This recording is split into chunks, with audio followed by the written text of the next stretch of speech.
There's something almost everyone struggles with at some point in life. Walking into a room full of people. Wanting to start a conversation. But not knowing what to say. Or maybe you do start talking, but somehow the conversation feels awkward. Short. Forced. And when it ends, you keep replaying it in your mind thinking, why did I say that? This is exactly the problem How to Talk to Anyone tries to solve. Written by communication expert Leil Lowndes, the book breaks down something many people think is natural talent. Social confidence. But according to Lowndes, it's not magic. It's not personality. And it's definitely not something you're either born with, or not. It's a collection of small behaviors. Small habits. Small signals. That make people feel comfortable around you. And when people feel comfortable around you, conversations start to flow effortlessly. One of the most interesting ideas early in the book is how powerful first impressions really are. And surprisingly, most of them are formed before you even say a single word. Think about it. Have you ever met someone who instantly made you feel like they were important? Not because of what they said, but because of how they carried themselves. Their posture. Their eye contact. The calm confidence in their presence. According to Lowndes, confident communicators understand something most people overlook. Your body often speaks louder than your words. She describes something she calls the flooding smile. It's different from the quick polite smile many people give. Instead, it happens in stages. First, you make eye contact. Then you pause for just a moment. And only then, the smile slowly spreads across your face. That tiny delay makes the smile feel genuine, warm, intentional, and people instantly feel the difference. It signals something powerful. That the smile is specifically meant for them. Another simple behavior she talks about is something she calls sticky eyes. Most people make eye contact and quickly look away. But confident communicators hold eye contact just a little longer. Not in a way that feels uncomfortable, but in a way that shows genuine attention. It quietly communicates something important. I see you. You matter. And that small signal alone can make someone feel respected and valued. There's also an interesting story that illustrates this perfectly. Imagine walking into a networking event. You see two different people greeting others. The first person quickly shakes hands, gives a brief smile, and immediately looks around the room for the next person. You can feel their attention drifting. The second person does something slightly different. They look directly at you. Smile warmly. Hold the handshake for just a moment longer. And listen carefully when you speak. Even if the conversation only lasts a minute, you walk away feeling like the interaction actually mattered. That's the power of small social signals. And according to Lowndes, mastering these small signals is what separates people who struggle socially from people who seem effortlessly charismatic. And the fascinating part is, none of these behaviors are complicated. They're simply small adjustments in awareness. Small moments of intention. But together, they completely change the way people experience you. Now, once the first impression is made, the next challenge begins. Starting the actual conversation. And this is where many people freeze. You've probably experienced this before. You meet someone new.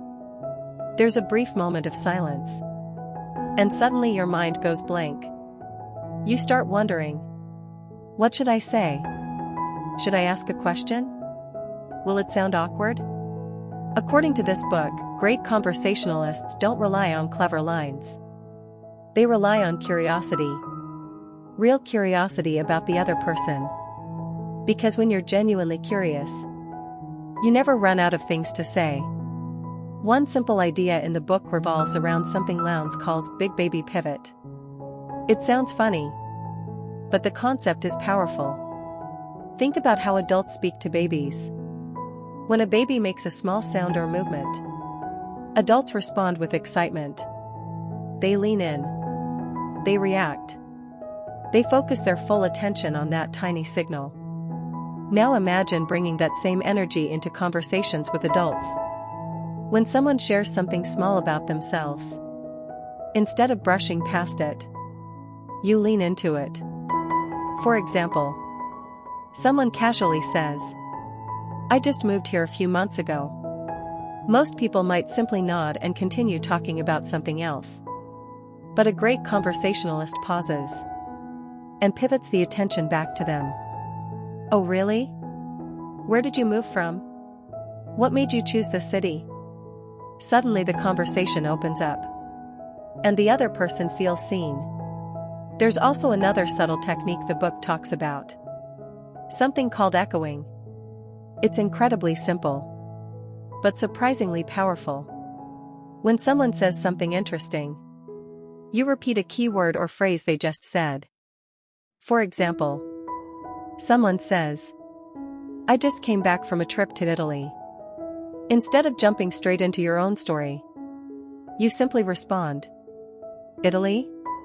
That one word invites them to continue. And most people will happily fill the silence with more details. "Yes. I went to Rome and Florence. The food was incredible. And the architecture was amazing." Without realizing it, they start sharing more and more, and the conversation flows naturally. There's also a relatable story that illustrates this perfectly. Imagine two coworkers meeting a new colleague during lunch. The first coworker talks almost the entire time. They share their opinions, their experiences, their stories. The conversation isn't terrible. But by the end of lunch, the new colleague doesn't feel particularly connected. Now imagine the second coworker. Instead of talking constantly, they ask thoughtful questions. They listen carefully. They echo small details. "You studied psychology? That must have been fascinating. What made you choose that field?" By the end of the conversation, the new colleague feels surprisingly comfortable around them, even though they barely spoke about themselves. And that's one of the most interesting truths the book reveals. People don't necessarily remember the smartest person in the room, or the funniest. They remember the person who made them feel interesting. And often, that comes down to something incredibly simple: listening. Not just waiting for your turn to talk, but truly listening, reacting, responding, and showing genuine interest. Because when someone feels heard, conversations stop feeling like effort. They start feeling like connection.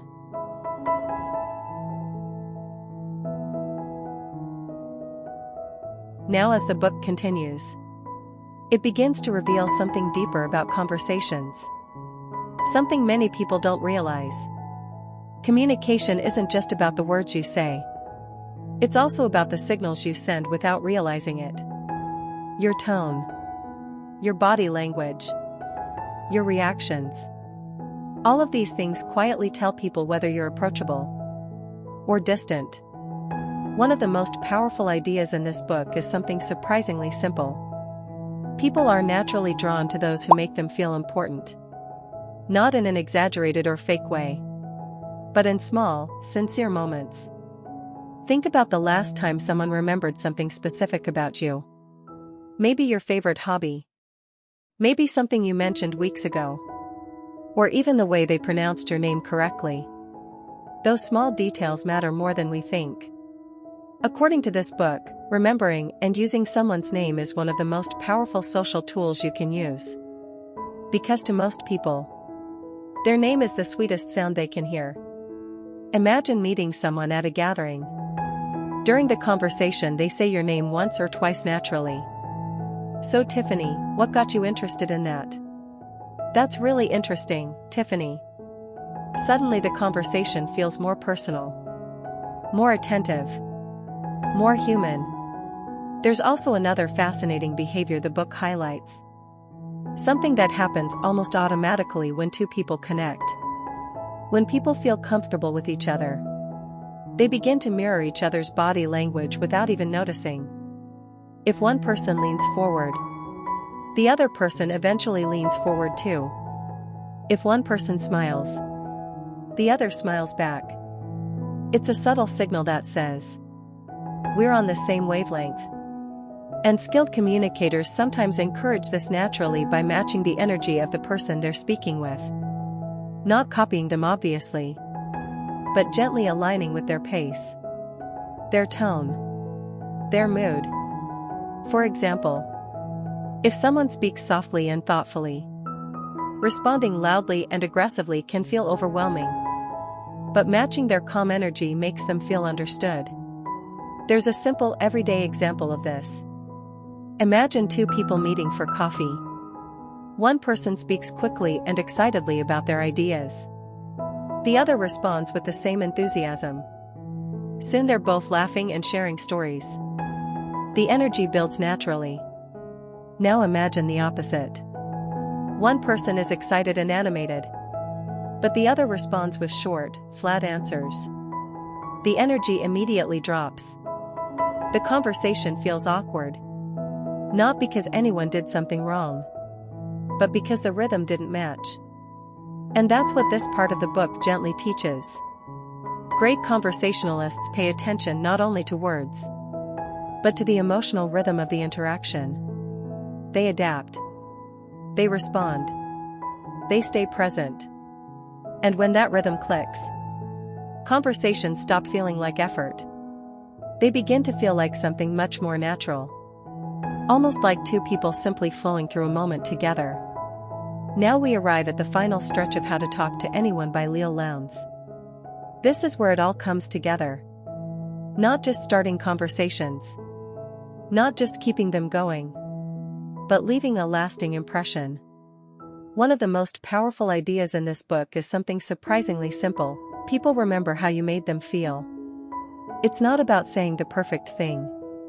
It's not about being the loudest or the funniest. It's about presence, warmth, and attentiveness. Imagine this. You meet someone at a networking event. They smile at you warmly. They hold your gaze just a moment longer. They ask a question about something personal you said. Even if the conversation is brief, you walk away feeling seen, acknowledged, important. And that feeling, it sticks. Lowndes shows how small behaviors create big impressions. Lean slightly towards someone when they speak. It shows interest. Use their name naturally in conversation.